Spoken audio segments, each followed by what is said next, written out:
শুভ সকাল বন্ধুরা। মায়ের গৃহ মন্দিরে আপনাদের সবাইকে স্বাগত জানাই। আসন্ন শারদীয়া নবরাত্রির প্রাক লগ্নে বড়দেরকে আমার ভক্তিপূর্ণ প্রণাম জানাই, ছোটদেরকে জানাই আমার প্রাণ ভরা ভালোবাসা, আন্তরিক শুভেচ্ছা।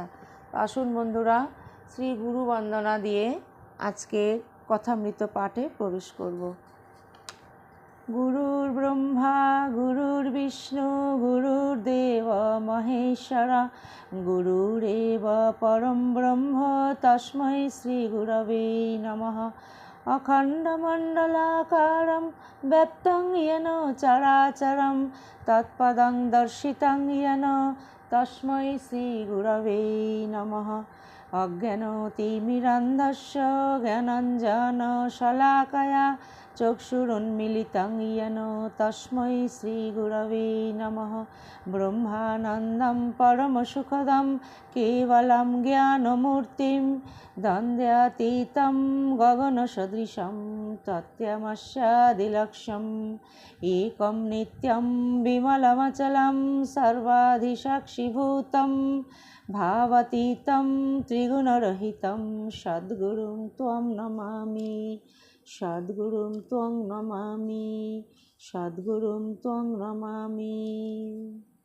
ওম সহনা ভবতু সহনৌ ভুনাক্তু সহ বীর্যং কর্বাবহৈ তেজস্বিনাবধীতমস্তু মা বিদ্বিষাবহৈ। ওম শান্তি শান্তি শান্তি।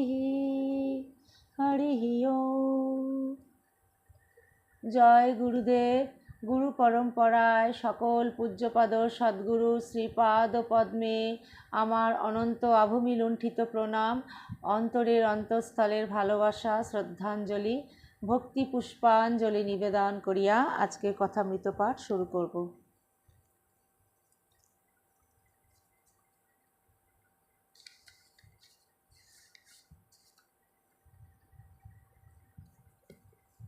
বন্ধুরা, শ্রীমকথিত শ্রী শ্রী রামকৃষ্ণ কথামৃত প্রথম খণ্ড এই পবিত্র গ্রন্থখানি থেকে আমি আজকে 1882 খ্রিস্টাব্দের অক্টোবর মাসে চতুর্দশ পরিচ্ছেদ এই অংশ থেকে পাঠ শুরু করব। তো বন্ধুরা প্লিজ আমার সঙ্গে থাকবেন। তব কথামৃতম তপ্ত জীবনম কবিবিরীরিতাম কল্মষাপহম শ্রবণমঙ্গলম শ্রীমদাততম ভুবি গৃণন্তি ये ভূরিদা জনাঃ। জয়তু জয়তু জয়তু শ্রী শ্রী রামকৃষ্ণ শরণম শরণ্যে। চতুর্দশ পরিচ্ছেদ 1882 অক্টোবর মাসে চতুর্দশ পরিচ্ছেদ থেকে আমি এখন পাঠ শুরু করছি। তস্মাদ্দশক্তঃ সততম কার্যং কর্ম সমাচর আসক্ত আচরণ কর্ম পরমাপ্নতি পুরুষঃ। কেশবাদী ব্রাহ্মদিগকে কর্মযোগ সম্বন্ধে উপদেশ। শ্রীরামকৃষ্ণ কেশবাদী ভক্তের প্রতি। তোমরা বলো জগতের উপকার করা, জগৎ কি এতটুকু গা? আর তুমি কে যে জগতের উপকার করবে? তাকে সাধনের দ্বারা সাক্ষাৎ করো, তাকে লাভ করো। তিনি শক্তি দিলে তবে সকলের হিত করতে পারো, নচেত নয়। একজন ভক্ত যতদিন না লাভ হয় ততদিন সব কর্ম ত্যাগ করব? শ্রীরামকৃষ্ণ না, কর্ম ত্যাগ করবে কেন? ঈশ্বরের চিন্তা, তাঁর নাম গুণগান, নিত্য কর্ম এসব করতে হবে। ব্রাহ্মভক্ত সংসারের কর্ম, বিষয় কর্ম? শ্রীরামকৃষ্ণ হ্যাঁ, তাও করবে, সংসার যাত্রার জন্য যেটুকু দরকার। কিন্তু কেঁদে নির্জনে তাঁর কাছে প্রার্থনা করতে হবে যাতে ওই কর্মগুলি নিষ্কামভাবে করা যায়। আর বলবে, হে ঈশ্বর, আমার বিষয় কর্ম কমিয়ে দাও, কেননা ঠাকুর দেখছি যে বেশি কর্ম জুটলে তোমায় ভুলে যায়, মনে করছি নিষ্কাম কর্ম করছি, কিন্তু সকাম হয়ে পড়ে। হয়তো দান সদাব্রত বেশি করতে গিয়ে লোকমান্য হতে ইচ্ছা হয়ে পড়ে। পূর্ব কথা, শম্ভু মল্লিকের সহিত দানাদি কর্মকাণ্ডের কথা। শম্ভু মল্লিক হাসপাতাল, ডাক্তারখানা, স্কুল, রাস্তা, পুষ্করিণীর কথা বলেছিল। আমি বললাম, সম্মুখে যেটা পড়ল, না করলে নয়, সেটাই নিষ্কাম হয়ে করতে হয়। ইচ্ছা করে বেশি কাজ জড়ানো ভালো নয়, ঈশ্বরকে ভুলে যেতে হয়। কালীঘাটে দানই করতে লাগলো, কালী দর্শন আর হলো না। হাস্য। আগে জোশো করে ধাক্কাধুক্কি খেয়েও কালী দর্শন করতে হয়, তারপর দান যত করো আর না করো, ইচ্ছা হয় খুব করো, ঈশ্বর লাভের জন্যই কর্ম। শম্ভুকে তাই বললুম, যদি ঈশ্বর সাক্ষাৎকার হন তাকে কি বলবে, কতগুলো হাসপাতাল ডিসপেন্সারি করে দাও। ভাষ্য। ভক্ত কখনো তা বলে না, বরং বলবে, ঠাকুর আমায় পাদপদ্মে স্থান দাও, নিজের সঙ্গে সর্বদা রাখো, পাদপদ্মে শুদ্ধা ভক্তি দাও। কর্মযোগ বড় কঠিন। শাস্ত্রে যে কর্ম করতে বলেছে, কলিকালের করা বড় কঠিন। অন্নগত প্রাণ, বেশি কর্ম চলে না। জ্বর হলে কবিরাজি চিকিৎসা করতে গেলে এদিকে রোগীর হয়ে যায়, বেশি দেরি সয় না। এখন ডি গুপ্ত। কলিযুগে ভক্তিযোগ, ভগবানের নাম গুণগান আর প্রার্থনা। ভক্তিযোগই যুগধর্ম। ব্রাহ্ম ভক্তদের প্রতি, তোমাদেরও ভক্তিযোগ। তোমরা হরিনাম করো, মায়ের নাম গুণগান করো, তোমরা ধন্য, তোমাদের ভাবটি বেশ। বেদান্তবাদীদের মতো তোমরা জগৎকে স্বপ্নবাদ বলো না। ওরূপ ব্রহ্মজ্ঞানী তোমরা নও, তোমরা ভক্ত। তোমরা ঈশ্বরকে ব্যক্তি বলো, এও বেশ, তোমরা ভক্ত। ব্যাকুল হয়ে ডাকলে তাকে অবশ্য পাবে। পঞ্চদশ পরিচ্ছেদ। সুরেন্দ্রের বাড়ি নরেন্দ্র প্রভৃতির সঙ্গে। জাহাজ কয়লাঘাটে এইবার ফিরিয়া আসিল। সকলে নামিবার উদ্যোগ করিতে লাগিল। ঘরের বাহিরে আসিয়া দেখেন, কোজাগরের পূর্ণচন্দ্র হাসিতেছে। ভাগীরথী বক্ষ কৌমুদীর লীলাভূমি হইয়াছে। ঠাকুর শ্রীরামকৃষ্ণের জন্য গাড়ি আনিতে দেওয়া হইল। কিয়ৎক্ষণ পরে মাস্টার ও দু একটি ভক্তের সহিত ঠাকুর গাড়িতে উঠিলেন। কেশবের ভ্রাতুষ্পুত্র নন্দলালও গাড়িতে উঠিলেন, ঠাকুরের সঙ্গে খানিকটা যাবেন। গাড়িতে সকলে বসিলে পর ঠাকুর জিজ্ঞাসা করিলেন, কই তিনি কই, অর্থাৎ কেশব কই? দেখিতে দেখিতে কেশব একাকী আসিয়া উপস্থিত, মুখে হাসি। আসিয়া জিজ্ঞাসা করিলেন, কে কে এর সঙ্গে যাবে? সকলে গাড়িতে বসিলে পর কেশব ভূমিষ্ঠ হইয়া ঠাকুরের পদধূলি গ্রহণ করিলেন। ঠাকুরও সস্নেহে সম্ভাষণ করিয়া বিদায় দিলেন। গাড়ি চলিতে লাগিল। ইংরেজটোলা, সুন্দর রাজপথ, পথের দুই দিকে সুন্দর সুন্দর অট্টালিকা। পূর্ণচন্দ্র উঠিয়াছে। অট্টালিকাগুলি যেন বিমল শীতল চন্দ্রকিরণে বিশ্রাম করিতেছে। দ্বারদেশে বাষ্পীয় দ্বীপ, কক্ষ মধ্যে দীপমালা, স্থানে স্থানে হারমোনিয়াম, পিয়ানো সংযোগে ইংরেজ মহিলারা গান করিতেছে। ঠাকুর আনন্দে হাস্য করিতে করিতে যাইতেছেন। হঠাৎ বললেন, আমার জলতৃষ্ণা পাচ্ছে, কি হবে, কি করা যায়? নন্দলাল ইন্ডিয়া ক্লাবের নিকট গাড়ি থামাইয়া উপরে জল আনিতে গেলেন। কাচের গ্লাসে করিয়া জল আনিলেন। ঠাকুর সহাস্যে জিজ্ঞাসা করিলেন, গ্লাসটি ধোয়া তো? নন্দলাল বললেন, হাঁ। ঠাকুর সেই গ্লাসে জলপান করিলেন। বালকের স্বভাব। গাড়ি চালাইয়া দিলে ঠাকুর মুখ বাড়াইয়া লোকজন, গাড়ি ঘোড়া, চাঁদের আলো দেখিতেছেন। সকল তাতেই আনন্দ। নন্দলাল কলুটোলায় নামিলেন। ঠাকুরের গাড়ি শিমুলিয়া স্ট্রিটে শ্রীযুক্ত সুরেশ মিত্রের বাড়িতে আসিয়া লাগিল। ঠাকুর তাহাকে সুরেন্দ্র বলিতেন। সুরেন্দ্র ঠাকুরের পরম ভক্ত, কিন্তু সুরেন্দ্র বাড়িতে নাই। তাহাদের নতুন বাগানে গিয়াছেন।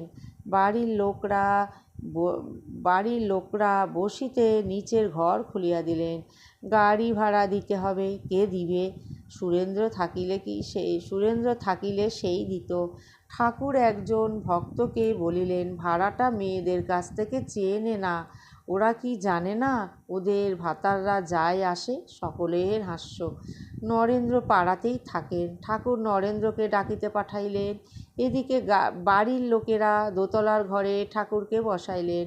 ঘরের মেঝেতে চাদর পাতা, 2-4টে তাকিয়া, তার উপর কক্ষ প্রাচীরে সুরেন্দ্রের বিশেষ যত্নে প্রস্তুত ছবি, যাহাতে কেশবকে ঠাকুর দেখাইতেছেন হিন্দু, মুসলমান, খ্রিস্টান, বৌদ্ধ সকল ধর্মের সমন্বয়, আর বৈষ্ণব, শাক্ত, শৈব ইত্যাদি সকল সম্প্রদায়ের সমন্বয়। ঠাকুর বসিয়া সহাস্যে গল্প করিতেছেন। এমন সময় নরেন্দ্র আসিয়া পৌঁছালেন। তখন ঠাকুরের আনন্দ যেন দ্বিগুণ হইল। তিনি বলিলেন, আজ কেশব সেনের সঙ্গে কেমন জাহাজে করে বেড়াতে গেছিলাম। বিজয় ছিল, এরা সব ছিল। মাস্টারকে নির্দেশ করিয়া বলিলেন, একে জিজ্ঞাসা করো কেমন। বিজয় আর কেশবকে বললুম, মাঝিয়ে মঙ্গলবার আর জটিলে কুটিলে না থাকলে লীলা পোস্টাই হয় না, এইসব কথা মাস্টারের প্রতি। কেমন গা? মাস্টার, আজ্ঞে হ্যাঁ। রাত্রি হইল, তবু সুরেন্দ্র ফিরিলেন না। ঠাকুর দক্ষিণেশ্বরে যাইবেন, আর দেরি করা যায় না। রাত 10:30। রাস্তায় চাঁদের আলো। গাড়ি আসিল। ঠাকুর উঠিলেন। নরেন্দ্র মাস্টার প্রণাম করিয়া কলিকাতাস্থিত স্ব বাটিতে প্রত্যাগমন করিলেন। সিথি ব্রাহ্মসমাজ দর্শন ও শ্রীযুক্ত শিবনাথ প্রভৃতি ব্রাহ্মভক্তদিগের সহিত কথোপকথন ও আনন্দ। ষোড়শ পরিচ্ছেদ। উৎসব মন্দিরে শ্রীরামকৃষ্ণ। শ্রী শ্রী পরমহংসদেব সিথির ব্রাহ্মসমাজ দর্শন করিতে আসিয়াছেন। 28 অক্টোবর, ইংরেজি 1882 খ্রিস্টাব্দ, শনিবার, 12ই কার্তিক, কৃষ্ণা দ্বিতীয়া তিথি। আজ এখানে মহোৎসব, ব্রাহ্মসমাজের ষান্মাসিক, তাই ভগবান শ্রীরামকৃষ্ণের এখানেই নিমন্ত্রণ। বেলা 3টা-4টের সময় তিনি কয়েকজন ভক্ত সঙ্গে গাড়ি করিয়া দক্ষিণেশ্বরের কালীবাটি হইতে শ্রীযুক্ত বেণীমাধব পালের মনোহর উদ্যানবাটিতে উপস্থিত হইলেন। এই উদ্যানবাটিতে ব্রাহ্মসমাজের অধিবেশন হইয়া থাকে। ব্রাহ্মসমাজকে তিনি বড় ভালোবাসেন। ব্রাহ্মভক্তগণও তাঁহাকে সাতিশয় ভক্তি শ্রদ্ধা করেন। ইহার পূর্বদিন অর্থাৎ শুক্রবার বৈকালে কত আনন্দ করিতে করিতে স্বশিষ্য শ্রীযুক্ত কেশবচন্দ্র সেনের সহিত ভাগীরথী বক্ষে কালীবাড়ি হইতে কলিকাতা পর্যন্ত ভক্ত সঙ্গে স্টিমার করিয়া বেড়াইতে আসিয়াছিলেন।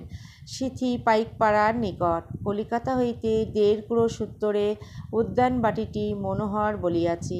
স্থানটি অতি নিভৃত, ভগবানের উপাসনার পক্ষে বিশেষ উপযোগী। উদ্যান স্বামী বৎসরে 2 বার মহোৎসব করিয়া থাকেন, একবার শরৎকালে আর একবার বসন্তে। এই মহোৎসব উপলক্ষে তিনি কলিকাতার ও সিথির নিকটবর্তী গ্রামে অনেক ভক্তদিগকে নিমন্ত্রণ করিয়া থাকেন। তাই আজ কলিকাতা হইতে শিবনাথ প্রভৃতি ভক্তগণ আসিয়াছেন। তাহাদের মধ্যে অনেকেই প্রাতঃকালে উপাসনায় যোগদান করিয়াছেন, আবার সন্ধ্যাকালীন উপাসনা হইবে, তাই প্রতীক্ষা করিতেছেন। বিশেষত তাহারা শুনিয়াছেন যে অপরাহ্নে মহাপুরুষের আগমন হইবে এবং তাহারা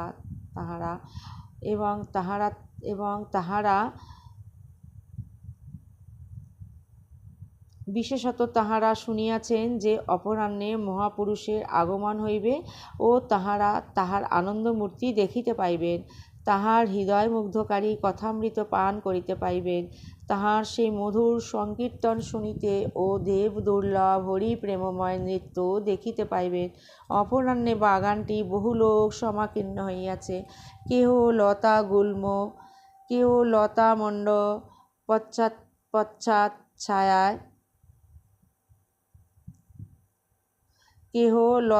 মণ্ডপচ্ছায়ায়, কাষ্ঠাসনে উপবিষ্ট, কেহ বা সুন্দর বাপি তটে বন্ধু সমব্যবহারে বিচরণ করিতেছেন। অনেকেই সমাজগৃহে শ্রীরামকৃষ্ণের আগমন প্রতীক্ষায় পূর্ব হইতে উত্তম আসন অধিকার করিয়া বসিয়া আছেন। উদ্যানের প্রবেশদ্বারে পানের দোকান প্রবেশ করিয়া বোধ হয় যেন পূজাবাড়ি রাত্রিকালে যাত্রা হইবে। চতুর্দিক আনন্দে পরিপূর্ণ, শরতের নীল আকাশে আনন্দ প্রতিভাসিত হইতেছে। উদ্যানের বৃক্ষলতা গুল্ম মধ্যে প্রভাত হইতে আনন্দের সমীরণ বহিতেছে। আকাশ, জীবজন্তু, বৃক্ষলতা যেন এক তানে গান করিতেছে। আজি কি হর্ষ সমীর বহে প্রাণে, ভগবৎ মঙ্গল কিরণে। সকলেই যেন ভগবৎ দর্শন পিপাসু। এমন সময় শ্রী পরমহংসদেবের গাড়ি আসিয়া সমাজগৃহের সম্মুখে উপস্থিত হইল। সকলেই গাত্রোত্থান করিয়া মহাপুরুষের অভ্যর্থনা করিতেছেন। তিনি আসিয়াছেন, চারিদিকের লোক তাহাকে মঙ্গলাকারে ঘেরিতেছে। সমাজগৃহের প্রধান প্রকোষ্ঠ মধ্যে বেদী রচনা হইয়াছে, সে স্থান লোকে পরিপূর্ণ। সম্মুখে দালান, সেখানে পরমহংসদেব সমাসীন, সেখানেও লোক। আর দালানের দুই পার্শ্বস্থিত দুই ঘর, সে ঘরেও লোক। ঘরের দ্বারদেশে উদ্গ্রীব হইয়া লোকে দণ্ডায়মান। দালানে উদ্গ্রীব সোপান পরস্পরা এক প্রান্ত হইতে অপর প্রান্ত পর্যন্ত বিস্তৃত। সেই সোপানও লোকাকীর্ণ। সোপানের অনতি দূরে দু তিনটি বৃক্ষ, পার্শ্বে লতা মণ্ডপ, সেখানে কয়েকখানি কাষ্ঠাসন, তথা হইতেও লোক উদ্গ্রীব ও উৎকর্ণ হইয়া মহাপুরুষের দিকে দৃষ্টিপাত করিতেছে। সারি সারি ফল ও পুষ্পের বৃক্ষ, মধ্যে পথ। বৃক্ষ সকল সমীরণে ঈষৎ হেলিতেছে দুলিতেছে, যেন আনন্দ ভরে মস্তক অবনত করিয়া তাহাকে অভ্যর্থনা করিতেছে। ঠাকুর পরমহংসদেব হাসিতে হাসিতে আসন গ্রহণ করিলেন। এখন সব চক্ষু এককালে তাহার আনন্দমূর্তির উপর পতিত হইল। যেমন যতক্ষণ নাট্যশালার অভিনয় আরম্ভ না হয় ততক্ষণ দর্শকবৃন্দের মধ্যে কেহ হাসিতেছে, কেহ বিষয়কর্মের কথা কহিতেছে, কেহ একাকী অথবা বন্ধু সঙ্গে পাদচরণ করিতেছেন, কেহ পান করিতেছেন, কেহ বা তামাক খাইতেছেন। কিন্তু যাই ড্রপসিন উঠিয়া গেল, অমনি সকলে এবং কথাবার্তা বন্ধ করিয়া অন্যমনস্ক হইয়া এক দৃষ্টে নাট্যরঙ্গ দেখিতে থাকে। অথবা যেমন নানা পুষ্প পরিভ্রমণকারী ষটপদবৃন্দ পদ্মের সন্ধান পাইলে অন্য কুসুম ত্যাগ করিয়া পদ্মমধু পান করিতে ছুটিয়া আসে। ওম নিরঞ্জনম নিত্যম অনন্তরূপং ভক্ত্যানুকম্পাধিতবিগ্রহং বৈ ঈশাবতারং পরমেশমিড্যং ত্বং রামকৃষ্ণং শিরসাং নমামঃ। ওম শান্তি শান্তি শান্তি। হরি ওম তৎসৎ। শ্রীরামকৃষ্ণার্পণমস্তু। জয় শ্রী গুরু মহারাজ জি কি জয়। জয় মহামাই কি জয়। জয় স্বামীজি মহারাজ জি কি জয়। জয় গঙ্গা মাই কি জয়। বন্ধুরা, শ্রী শ্রী রামকৃষ্ণ কথামৃত আজ এই পর্যন্ত। তো আসুন মায়ের চরণে ব্যাকুল প্রার্থনা করি, মা যেন তার সকল সন্তানদের নিজ নিজ সাধন জীবন সদা সর্বদা মা যেন রক্ষা করেন। তার অসীম কৃপা আশীর্বাদ তার সকল সন্তানদের উপর অজর ধারায় সদা সর্বদা বর্ষিত হোক, এই ব্যাকুল প্রার্থনা জানাই। আর আপনারাও সবাই খুব ভালো থাকবেন, মাকে নিয়ে থাকবেন, সুস্থ থাকবেন, আনন্দে থাকবেন। আর যদি এই কথামৃত অনুধ্যান যদি আপনাদের নিত্য নিয়মিত ভালো লেগে থাকে তো প্লিজ বন্ধুরা চ্যানেলটিকে সাবস্ক্রাইব করে সদা সর্বদা মায়ের গৃহমন্দিরের পাশে থাকবেন। আর আরেকটি জিজ্ঞাসা বন্ধুরা আপনাদের কাছে, আপনারা প্লিজ জানাবেন কমেন্টের মাধ্যমে আপনারা কে কে শারদীয়া নবরাত্রি করেন। আমি তো শারদীয়া নবরাত্রি করি, অনেক বছরই হয়ে গেল। আর যদি আপনারা কমেন্টের মাধ্যমে বন্ধুরা শেয়ার করেন তাহলে খুব ভালো লাগবে, কারণ যে কোনো ভালো জিনিস বন্ধুরা যদি সবাই আমরা সবার মধ্যে শেয়ার করি, দেখবেন তার যে একটা নিজস্ব যে একটা আনন্দ থাকে, দেখবেন অনেক গুণ বেড়ে যায় সেই আনন্দ। আর সেই আনন্দটা বন্ধুরা কখনো কারুকে বলে বোঝানো যায় না, সেটা অন্তরের অন্তঃস্থল থেকে দেখবেন সেটা নিজের উপলব্ধির মাধ্যমেই আমরা নিজেরা সেটা অনুভব করতে পারি। আর এটা আমার ব্যক্তিগত মতামত, আমি আপনাদের সাথে শেয়ার করলাম। আমি সব কিছুই আপনাদের সাথে, যত আমি এইসব বই স্তোত্র মানে পাঠ স্তোত্র, মায়ের পাঠ, ঠাকুরের পাঠ যত যাই করি, আমি আপ্রাণ চেষ্টা করি আপনাদেরকে সঙ্গে নিয়ে আপনাদের সাথে শেয়ার করার। তো যদি বন্ধুরা চেষ্টা না করি, একটু ভুলভ্রান্তি হয়, যদি না চেষ্টা করি তাহলে বন্ধুরা কোনো দিন তো তাহলে আমরা ঠাকুরের শ্রী পাদপদ্মে আমরা এগিয়ে যেতে পারবো না। ঠাকুর বলেছেন না, তোমরা এগিয়ে যাও, আমি তো তোমাদের সাথেই আছি, মাও তো আমাদের সঙ্গেই রয়েছেন। যত আমরা পূর্ব দিকে এগিয়ে যাব, পশ্চিম দিক ততই সরে সরে যাবে। তো বন্ধুরা আসুন আমরা এই সমস্ত আধ্যাত্মিক জিনিস, যে কোনো ভালো জিনিস নিজেদের মধ্যে যদি আমরা শেয়ার করে নিই, তাহলে দেখবেন এই আনন্দ যেটা আমরা একা একা উপভোগ করি, দেখবেন সেই আনন্দটা যেন হাজার গুণ আমাদের সবার মধ্যে, সবাই সেই আনন্দটা উপভোগ করছি। আমার সেটা কিন্তু খুব বেশি ভালো লাগে। আর এই শারদীয়া নবরাত্রিতে আপনারা কি করে পালন করেন, কি কি খান, কিভাবে করেন, একটু কমেন্টের মাধ্যমে বন্ধুরা প্লিজ জানাবেন। আমি যেভাবে করি আপনাদের সাথে আমি অবশ্যই শেয়ার করব। এই হাত জোড় করা এই রিকোয়েস্টটুকু রইল আপনাদের কাছে। আশা করব নিশ্চয়ই আপনারা কমেন্টের মাধ্যমে এই নবরাত্রি আমরা নিজেদের মধ্যে আমরা শেয়ার করে খুব আনন্দ, আরও অনেক আনন্দ আমরা উপভোগ করব। তো বৃহস্পতিবার 3 তারিখ বৃহস্পতিবার থেকে শারদীয়া নবরাত্রি শুরু হচ্ছে। তো বন্ধুরা আরেকবার আপনাদের বড়দেরকে জানাই শারদীয়া নবরাত্রির আমার ভক্তিপূর্ণ প্রণাম, ছোটদেরকেও জানাই আমার প্রাণভরা ভালোবাসা ও আন্তরিক শুভেচ্ছা। আপনারা সবাই খুব ভালো থাকবেন, আনন্দে থাকবেন আর সুস্থ থাকবেন, সদা সর্বদা মায়ের সাথে জুড়ে থাকবেন, এই মায়ের চরণে আমি ব্যাকুল প্রার্থনা জানাই। জয়তু জয়তু জয়তু শ্রী শ্রী রাম ও কৃষ্ণ শরণম শরণ্যে, শরণাগত শরণাগত শরণাগত ঠাকুর। আবার আরেকটি ভিডিও নিয়ে আপনাদের সামনে আমি উপস্থিত হচ্ছি।